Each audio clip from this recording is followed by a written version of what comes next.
"How are you girls doing?" Angela asked, grinning as she walked into the house. She went straight over to the pot on the fire to check how the fried rice was coming along. "Let me taste it to see how it's going," she said as she took a spoon and scooped a little rice from the pot. Angela took a bite, but the moment the rice hit her tongue, her face twisted in disgust. She immediately spat out, her voice rising in shock. "What is this that you've cooked?"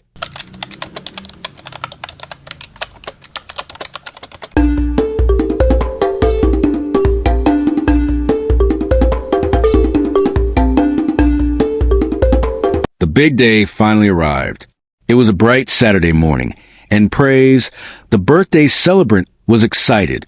She called Happy to ask which account she should send the money for food. They had already made arrangements for who would buy the ingredients for the meal, and it was decided that Happy and Michelle would go to the market. Once they returned, Michelle stepped aside to let Happy take charge of the cooking. With her usual confidence, Happy assured Michelle that everything would go smoothly. Still, she couldn't shake the anxious feeling growing in her chest. She had no idea what she was doing, but she had to try. In an effort to stay busy, Happy quickly called her other friend Angela. "Where are you?" she asked, holding her phone tight in her hand. "I'm on my way," Angela replied, and Happy sighed in relief. She needed all the support she could get today. As she worked, Praise arrived at the compound, holding a birthday cake in her hands, her smile bright and full of excitement. "Hope the food will be ready soon?" she asked, looking around for any sign that the cooking was on track. Happy was outside, sweating profusely as she tried to cook the food with firewood in front of the compound. It was a simple task, but it felt like the weight of the world was on her shoulders. She smiled back at Praise, trying to hide her nerves. "Yes, it will be ready. Don't worry," Happy said, though her voice betrayed her inner anxiety. She had no clue where to start, and the clock was ticking. Praise, confident that Happy would handle everything, nodded and said, "I'll be going back home to take care of other things, like inspecting the hall decorations and making sure the drinks are cold and ready. Just make sure everything's good to go. I'll check in soon." Michelle, who had already gotten used to Happy's nerves, assured Praise, "You can go. Everything will be fine. We've got this." With that, Praise left for the venue, and Happy, still struggling with the basics of cooking, was left standing with Michelle, unsure of where to even start. The pressure was on, and Happy knew that everything had to be perfect, but in the pit of her stomach, she was terrified of what could go wrong. The day had barely begun, and Happy was already feeling the weight of her decisions pressing down on her. Would she manage to pull everything together? Or would this birthday turn into a disaster? Only time would tell, but Happy knew that this was a turning point she couldn't escape. That Saturday morning, something unusual happened. Paulina, Happy's mother, who usually had meetings every Saturday, decided to stay home. She wanted to see what would become of Happy's fried rice and chicken. She had never taken her cooking seriously before, but now that the moment had come for her to try, Paulina was curious, if not a little worried, about how it would turn out. After her bath, Paulina made her way to the living room and sat down.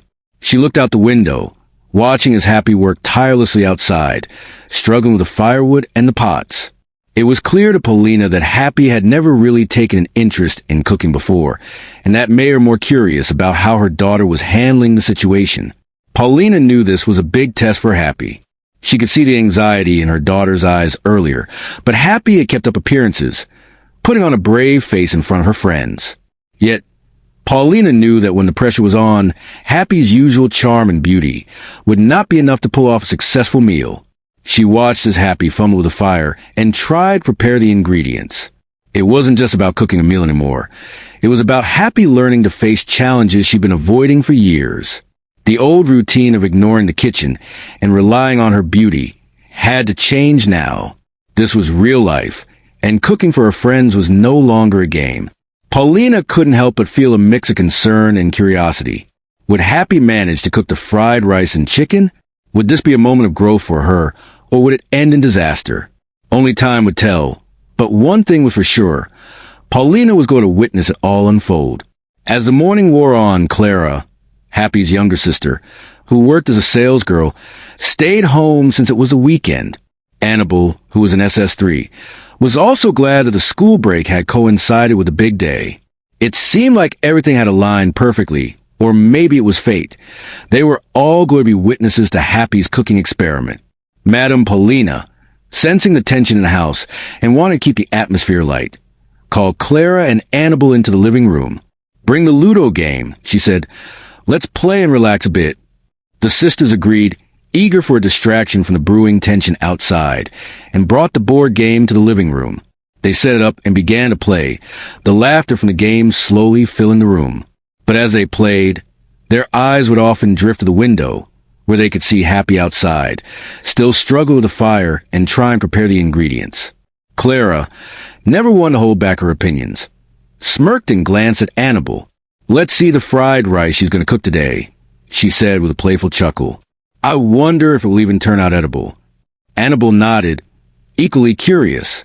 "I can't wait to see how she handles this," she said, her voice filled with amusement.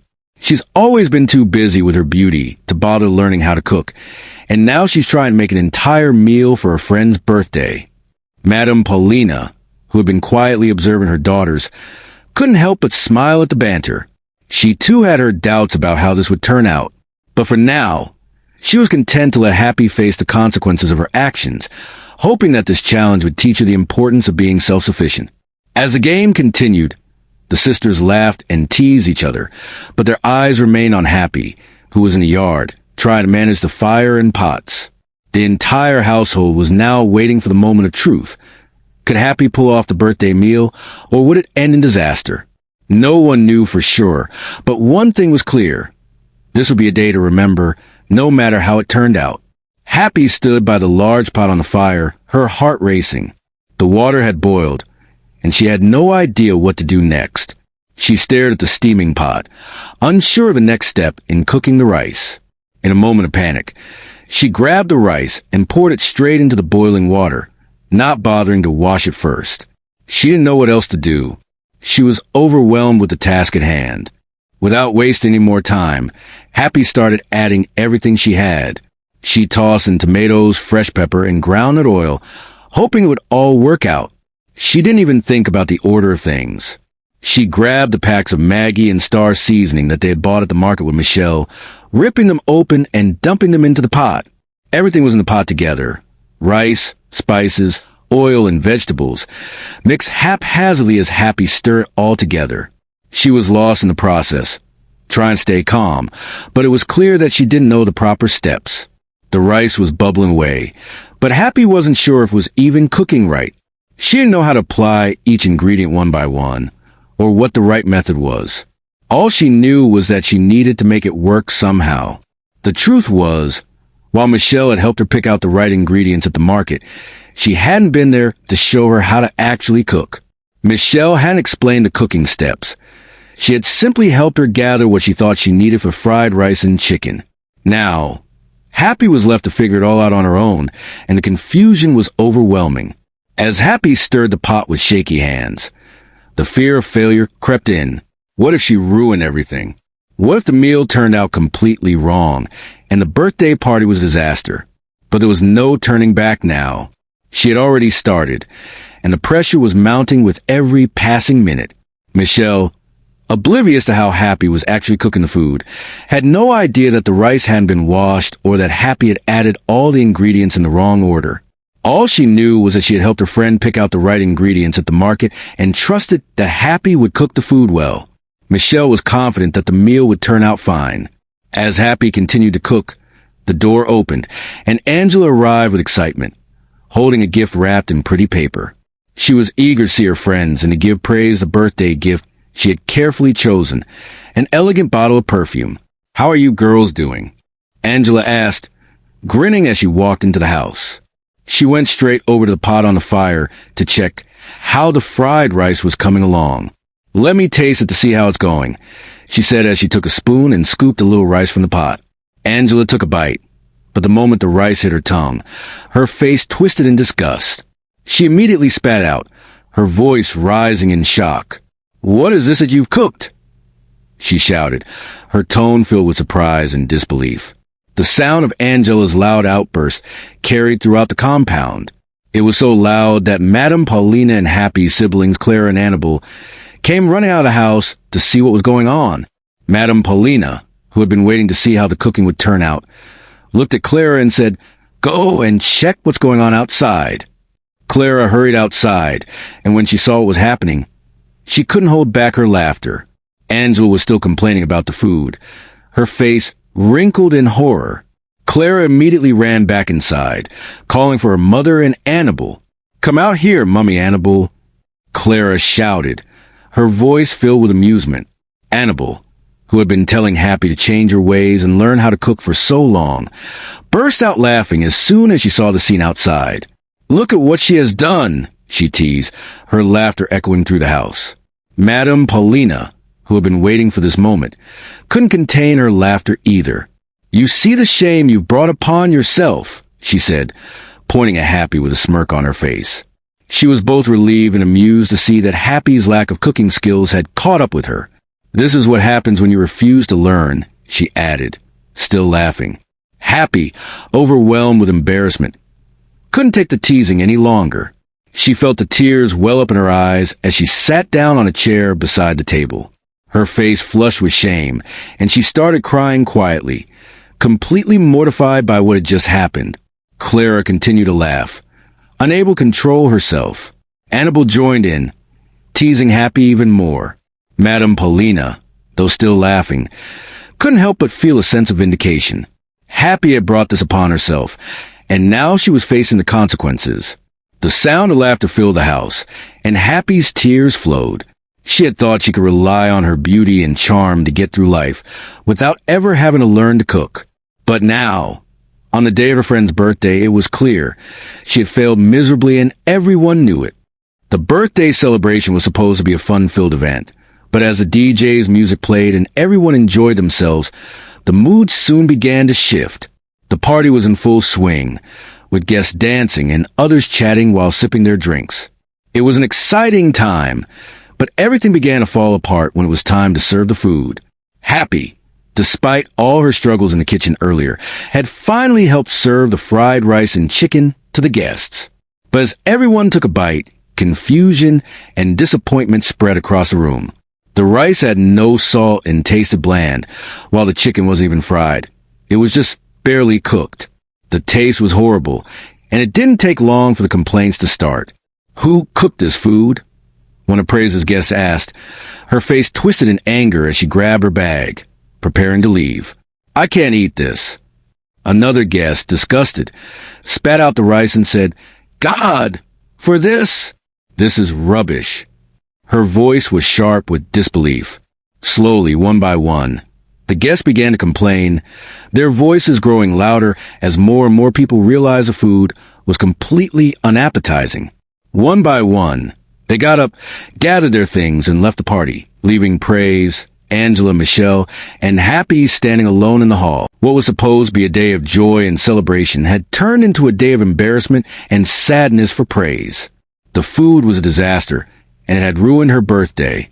Praise's mother, who had been watching the entire drama unfold from a distance, walked up to Praise, who was now looking defeated. "Don't worry, my daughter," she said gently. "Next year's birthday will not be like this." Happy, completely overwhelmed with shame, approached Praise and her mother. Her heart was heavy with guilt, and tears began to roll down her face. "I'm so sorry, Praise," she said, her voice breaking. "I've never cooked once in my life. I didn't know what I was doing. I've never learned how to cook." Praise's eyes widened in surprise.